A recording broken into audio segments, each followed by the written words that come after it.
Outra questão, pastor, é sobre o apoio missionário. Como é que funcionava? Sua igreja apoiava?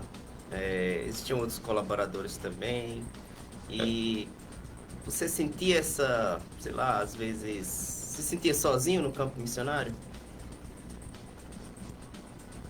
Ah, esse talvez é um dos assuntos assim. Eu amo muito a igreja e eu tenho muito cuidado de falar da igreja porque eu faço parte dela, né? Eu faço parte desse corpo. Eu acredito que a igreja somos nós. Então, nós fomos amparados pela igreja porque é, as pessoas que me ajudavam, em sua grande maioria, eram cristãos convictos, né? Eram pessoas que acreditavam na mesma fé que nós acreditamos.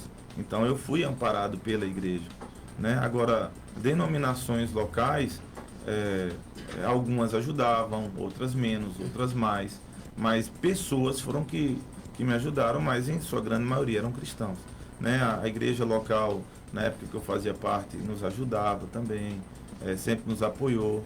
É, a nossa igreja local, na época eu era da comunidade Alcance, ela não sustentava o projeto, porque o projeto já tinha uma envergadura muito grande, né?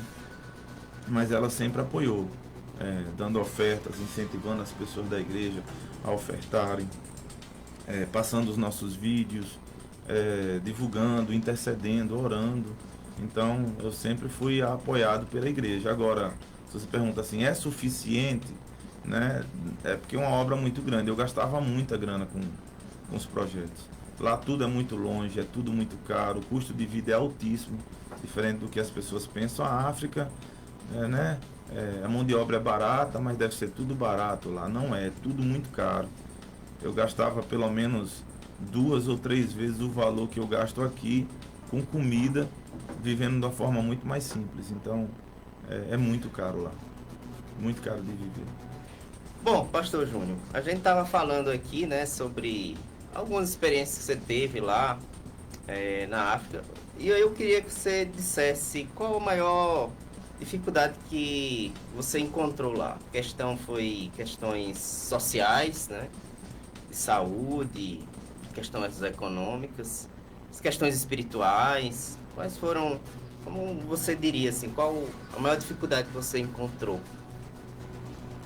Assim, para um missionário, a gente sempre ouve missionário falar de finanças e tal, e, e realmente assim, as finanças é, elas ajudam ou atrapalham muito porque você fica limitado, né? Tipo, eu tive uma igreja lá que passou anos, estou falando de anos, mais de 5 anos sem a gente ter piso, fazendo culto mesmo na areia. A gente na África dança muito, então terminava o culto, o louvor, a gente tinha que sair um pouco da igreja para a poeira baixar, né? Literalmente dessa Literalmente. forma. É, e, e isso era algo que às vezes a gente levava muito tempo para ter recurso para você fazer um teto de igreja. Isso realmente desaponta. Às vezes você tem um chamado para você ir pregar em um lugar, numa tribo, numa vila que não tem, e às vezes você não tem combustível para você chegar nesse lugar. Porque diferente daqui, você não vai pregar em um lugar e recebe uma oferta que vai bancar os custos da viagem. Você tem que tirar do seu bolso e fazer. As ofertas que a gente recebe lá é uma galinha, ovos, cana, né, coisa simples. Então isso desaponta. Mas para mim, a minha experiência, a maior dificuldade que nós encontramos no termo pessoal é a família, a saudade. Eu acho que é uma das coisas que Jesus fala assim: aquele que não deixar pai, mãe, irmão, irmã, né, por amor de mim, não pode ser meu discípulo. E apesar dele valorizar muito a família, a gente precisa não estar preso a essas coisas. E é difícil você saber que seu pai pode morrer, sua mãe pode morrer, e você não vai estar no funeral. É uma realidade que todo missionário transcultural vive, né? Porque você não consegue comprar uma passagem da noite para o dia, Verdade. e a distância é muito grande, O custo é o alto custo também. é alto, então provavelmente você vai perder amigos que vão morrer, que você gostaria de visitar e você não vai ver. Então, realmente é uma das partes assim mais difíceis, é a saudade, é, né, junto com as questões financeiras, que é o que atrapalha. Mas Eu acho que a gente aprende a ser dependente de Deus, a ter fé, a confiar, a entender o tempo para todas as coisas. A gente aprende, tem que aprender a guardar o coração. Quando você chega na igreja e você vê que às vezes a igreja, ela às vezes tem prioridades diferentes, né? É, então, porque você está ali no campo, vendo todo dia, então seu foco está naquilo ali. É verdade. Então é diferente de E você. assim, as pessoas que estão aqui, né, mesmo os apoiadores, eles não estão vendo a realidade do dia a dia, né, das necessidades que vão surgindo, né, Sim. no dia a dia no campo. Né? E a missão o pessoal romantiza muito. Eles pensam que todo dia, por exemplo, você começa uma escolinha, como o caso da gente. A gente começou uma escolinha, a gente não tem muitas novidades na escolinha. São as mesmas 50 crianças todos os dias comendo as mesmas coisas durante o ano inteiro. Então, o custo é alto disso aí. Não tem que vir um leão lá nesse lugar, elas não vão dar passeio de girafa. É uma vida comum do dia a dia que o custo é alto. Então, às vezes tem pessoas que ajudam, depois deixam de ajudar. Mas eu acho que um dos grandes propósitos que nós acreditamos como igreja, né? A igreja fala assim, Paulo disse, para que se cumprisse aquilo que está escrito, o que colheu muito não lhe sobrou, e aquele que não colheu não teve falta, né? Então a Bíblia fala sobre equidade, sobre uma igualdade nesse sentido. Tem lugares, tem igrejas que vão arrecadar muito para que elas possam despejar em lugares que não vão arrecadar quase nada, né? Então quando a gente consegue equalizar isso, a gente vai conseguir alcançar as nações, o sertão para o Senhor.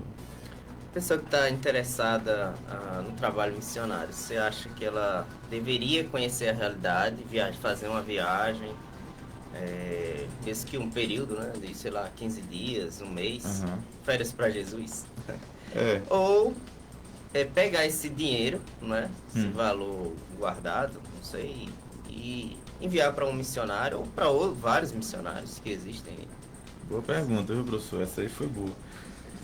Eu acho que todo tipo de investimento e conhecimento, ele é válido. É bom fazer uma escola missionária, se preparar, tudo isso é válido. Mas você ir lá e pisar no lugar e você viver a realidade, por exemplo, vamos supor que uma passagem aí é porque realmente eu não pesquisei agora, mas também varia, né? Mas depois você pode pesquisar aí nos sites de passagem, põe aí Guarulhos até Maputo, você vai ver mais ou menos quanto que, até Nampula, você vai ver mais ou menos quanto que é o custo hoje. Mas uma coisa que eu posso dizer assim, vamos supor que seja 7 mil reais. É um dinheiro alto, considerável, nem todo mundo hoje tem 7 mil para poder ofertar. Então vamos supor que uma pessoa de bom coração pegasse 7 mil reais sozinho e mandasse para o campo missionário. Essa pessoa provavelmente ela vai ter aquele sentimento, pô, eu fiz uma grande oferta. Eu fiz algo assim que pouca gente está fazendo. Agora, se você pegar esses 7 mil e você ir lá, e você gastar 15 dias da sua vida, vivendo a vida de um missionário, fazendo missões, visitando igreja, fazendo isso aí, eu garanto a você, você nunca mais vai ser o mesmo. Você nunca mais vai deixar de ser um mantenedor daquele trabalho.